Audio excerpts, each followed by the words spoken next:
50% chance are possible across northwest Texas through this evening.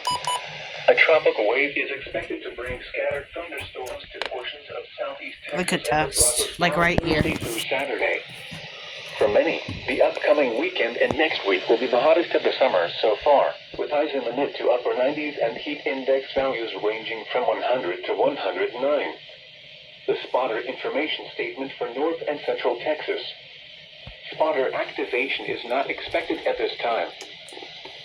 The ultraviolet index forecast for July 17th is 11, or extreme. Go!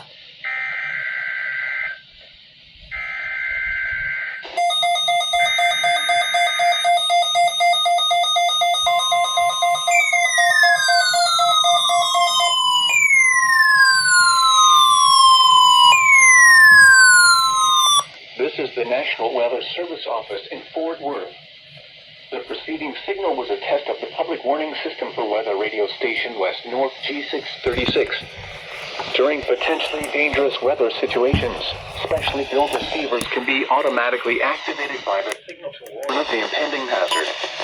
Tests of the signal and receiver's performance are normally conducted by the National Weather Service each Wednesday between 10 a.m. and noon and between 6 and 8 p.m.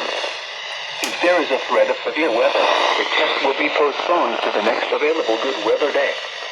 Reception of this broadcast, and especially the warning alarm tone, will vary at any given location. This variation, normally more noticeable at greater distances from the transmitter, can occur even though you are using a good quality receiver in good working order. The warning alarm tone will be activated for hazardous watches and warnings for the following counties: Brown, Callahan, Comanche, Eastland, Shackelford, and Stevens.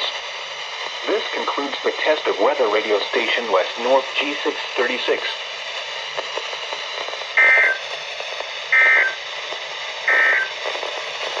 The current time is 6:54.